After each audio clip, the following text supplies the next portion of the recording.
Obrigado, Jack. Visitando uma tia no hospital Saint Clair, na rua Mateus Leme, em Curitiba, para quem conhece Curitiba, mais tarde passou a se chamar Erasmo de Roterdã, e logo virou ruínas e estão reconstruindo. Eu pude perceber que vários pacientes de outros quartos tentavam descobrir de onde vinha o som e o que estava acontecendo. Eu fiz um sinal a eles no corredor de que eu logo iria a cada quarto tocar para cada um deles. E toquei para minha tia, terminei e comecei a visitar quarto a quarto, comecei a tocar para eles. Até que cheguei no quarto de uma jovem, cabelos longos, a mãe ao seu lado, com uma Bíblia aberta, e ela parecia estar dormindo. E eu perguntei à mãe, posso tocar? Pode. Então, o que gostaria que eu tocasse? Ah, toca um hino. E eu toquei, quão grande és tu.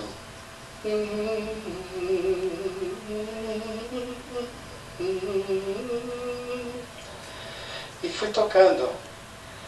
Mais ou menos 1 minuto e meio se passaram, e a jovem abriu os olhos, olhou aos lados e tentou falar. Mas somente sons guturais lhe saíram na garganta, ela não conseguia falar. Mas ao contrário, a sua mãe, em vez de falar, gritava, chorava, se emocionou e se atirou em cima da sua filha. E eu, preocupado, o que estava acontecendo, fui me retirando, quando a mãe dessa jovem me agarrou pelo braço. E ao lhe perguntar o que aconteceu, ela disse, a minha filha estava em coma há 3 anos. E ela acordou com o som do violino, o som deste hino. Ali eu pude perceber que Deus poderia me usar como seu instrumento. E comecei a tocar semanalmente nos hospitais. E pretendo um dia escrever um livro, porque as histórias que eu tenho para lhes contar não caberiam nos últimos 24 minutos que eu tenho. Mas são histórias maravilhosas, então vou contar algumas além desta que lhes contei. Visitando o hospital Nossa Senhora do Pilar, certa vez, entrei num quarto onde estava uma jovem, sentada, com os olhos fechados, a boca aberta, em estado catatônico, eu diria. E perguntei à sua mãe o que aconteceu. Ela disse, a minha filha está em profunda depressão. Já há 2 meses, ela tem passado muito mal, ela não quer mais comer, não quer beber, não quer se alimentar. E nós a trouxemos ao hospital há 2 semanas. E ela está aqui só no soro, não fala mais, não abre os olhos, não se comunica. Eu disse, posso tocar então alguma coisa alegre para ela? E toquei a Primavera de Vivaldi. Pam, pam, pam, pam, piriri, pararam, pam, pam, piriri, pararam, pararam, pam, pam. E toquei esta música para ela. Mais ou menos naquela parte da música onde nós chegamos à tempestade, para quem conhece, eu pude perceber que ela havia aberto os olhos e estava me olhando. Havia fechado a boca. Mais adiante na música havia sentado na cama. Próximo ao final, as pernas dela tremiam, fazia assim na cama.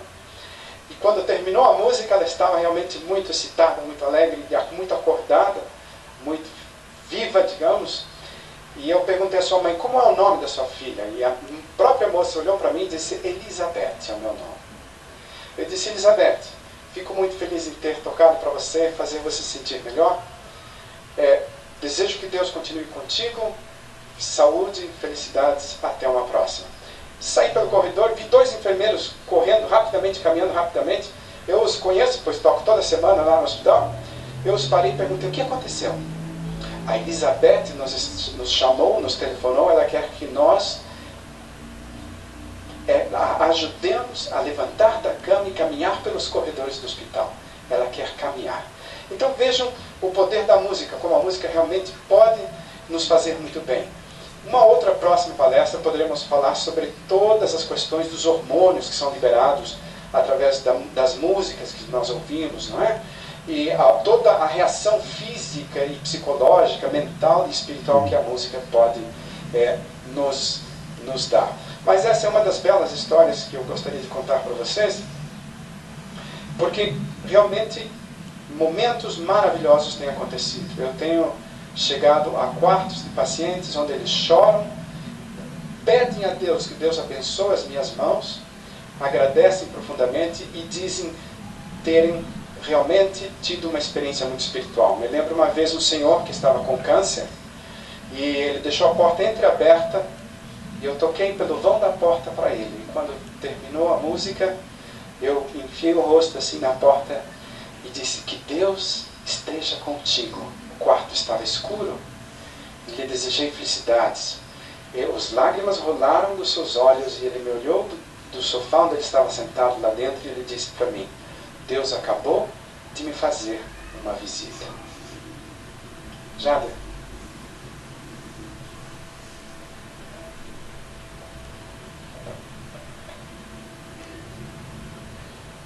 Romance de Bento Mussurunga. Ele não toca só eu, né?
Quanto ao caminho nos hospitais, inicialmente a minha filha começou a me acompanhar. Então nós pegávamos um carrinho de alimento que servia comida para os pacientes e ali na parte superior a gente põe um teclado. A minha filha se mudou para o Mato Grosso e agora o Marquinhos de Lázaro, que é um jovem adventista também, me acompanha da mesma forma. E vamos pelos corredores carregando este carrinho. E nós colocamos literatura. Eu compro literaturas, eu pego alguns livros da associação, eu vou à associação bíblica, à sociedade bíblica, eu compro aqueles folhetinhos com passagens dos salmos para os enfermos. e a gente vai distribuindo as pessoas. E peço as vossas orações, porque pessoas semanalmente têm recebido 30, 40, 50 literaturas, livros que nós temos deixado. Que Deus opere em seus corações ao lerem esta bela literatura, eles sejam salvos também. E nestes momentos, eu pude, certa vez, ao tocar para uma senhora que estava acamada, ela sofria de essa doença que tem muito açúcar, como é que é? Diabetes. Ela sofria, tem muito açúcar no sangue, os rins não conseguem. Então, ela sofria diabetes, ela foi operada, perdeu uma das pernas, a sua filha estava com ela, e a neta estavam ali, e eu comecei a tocar, elas choraram, se emocionaram, me agradeceram, e ao sair, a moça se aproximou e perguntou: